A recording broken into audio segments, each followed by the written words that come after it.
SGA playing like an MVP. Let's buckle up and get ready. I don't know about you guys, but I am excited. We are live from the Paycom Center in Oklahoma City. Don't let Malika drink coffee. Counting down the final hours to Game 1 of the NBA Finals. Should I admit that I've had 3? I knew it. Whee! All right, Rick Carlisle, though, he's been here before, caffeinated or not. He ranks 11th in regular season wins, 10th in playoff victories. He also won the 2011 championship with the Mavs as the underdog against the Miami Heat. I know. I'm sorry, UD. We're bringing that back up. Here's Carlisle yesterday at Media Day talking about the challenge that OKC presents. A lot of our guys have been through a lot of situations where they've been underdogs in the past, and it's simply going to come down to us being able to play our game at the best possible level. We're going to need to take care of the ball because these guys turn people over at a historic rate, and we're going to have to make some shots. Well, yeah, that would be a good place to start. Jamal Collier is covering the Indiana Pacers for us. Jamal, how are they embracing this underdog role yet again? How is that fueling them?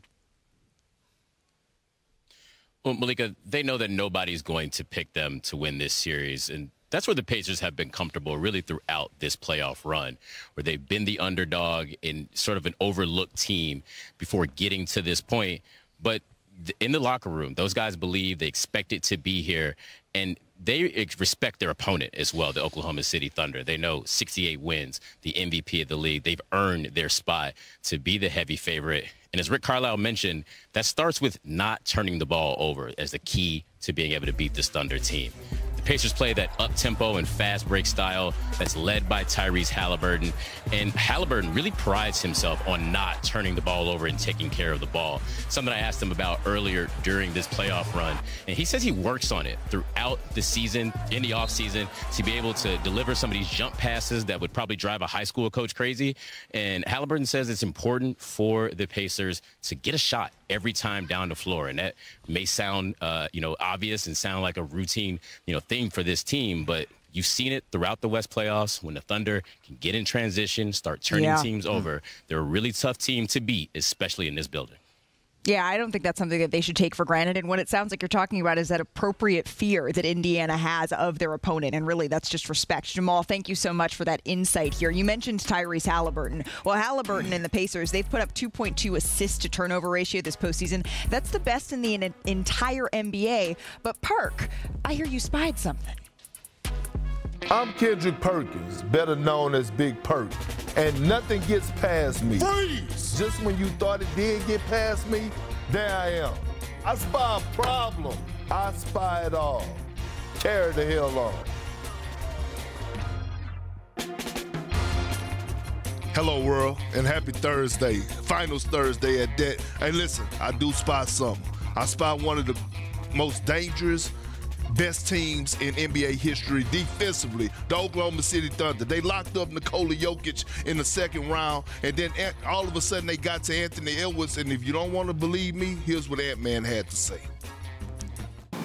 Which kind of gave them, like they on one string. Yeah, they were like on one string defensively. They had 15 couplets on one string. They had a plan. They executed it. You did it. You said they track what? Deflections. Here's the thing about the Oklahoma City Thunder. Everybody could defend at a high level. Look at J-Dub right here going up against the bigger, more physical Julius Randle. Active hands that get out in transition. Cason Wallace pushing the pace. Isaiah Hartenstein for the lob threat, for the dunk. Here we go again. Now this is Aaron Wiggins that's holding his ground. Chest on Julius Randle, right? Five defenders, all on the string once again. They all watching ball, but all see, man, look, Alex Caruso down there tangling with Rudy Gobert. All of a sudden, SGA get the steal. They out on the break again.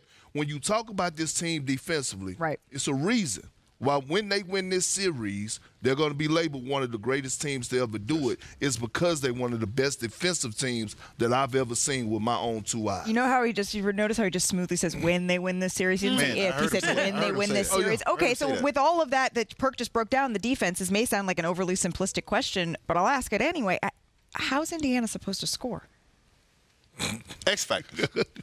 Pascal Siakam has to be Pascal Siakam. He's the one guy I feel like in a half court is going to have an advantage. If you go at him with the bigger guys, he's going to be able to go around those bigger guys, get to his step back, get to his counters and different things like that. If you go at him with smaller guys, I think he has the skill set to get inside the paint. And if he does, those guys are going to be active. He's going to have to spray to shooters.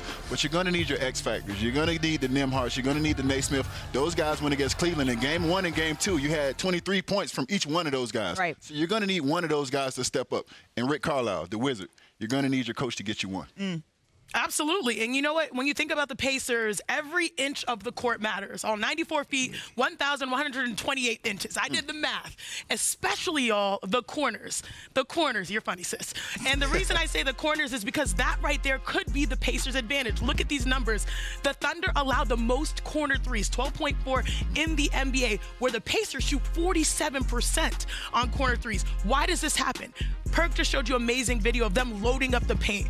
Also, they're high when it comes to passing lanes, trying to take away the passing lane. If they're able to, I know the jump pass for Tyrese Haliburton is a little bit risky, but if they're able to lob to those corners and knock down one of those high percentage shots, that's going to be a pathway for success. But you have to attack the paint first in order to spray out. That 18 points a game that Tyrese Haliburton is scoring right now, or averaging in the postseason, that's not going to cut the mustard. He averaged 18 against the Thunder. They're going to get swept. He needs to average 25 or 30. Look, you've been scouted. Everybody has been scouted at this point. There's nothing else new that you could throw out there. It's time for great players to be great. I just look at the physicality of a Lou Dort and how much a Tyrese Haliburton can struggle with that. If Siakam's able to come in, they're 3-0 when he scores 30 this postseason. But Malika, here's the thing. This is what I'm trying to say. Play with a lot of greats. You did too as well. When it's time to hit this big stage, you got to fight fire with fire. Like, you can't come out here on this big stage what? I have a question, though, because we just saw what they did to Ant. They made it hard. They forced someone else to bring the ball up. That was an adjustment. That's what I think they're going to do with Haliburton. That is the issue here. I know. That's why I got them picked to win. But at least Siakam can create his own shot, right? So that could be something a little bit different. Did you hear what Rick Carlisle said just now? Make shots. We got to make shots. We got to make shots. That's a good place to start. Right. Park, are you ready to make some shots? Yeah. Coming up here on NBA Today. Not Janae's. Oh, no. Big Perk, big list, big stakes. Ooh. He's about to reveal his list of greatest final performances of all time. Well, appreciate this one. I can't wait. And Haliburton, he's been picking defenses apart all postseason, Perk. So what did the Thunder have to do that other teams did not? How OKC plans to slow the Pacers star? Plus, what should we expect when the finals finally tip? YUD says Game 1, it might not be what we think. Oh, interesting. I got to hear this.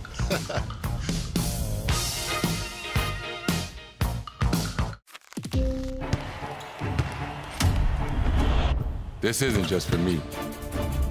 This is for everyone who ever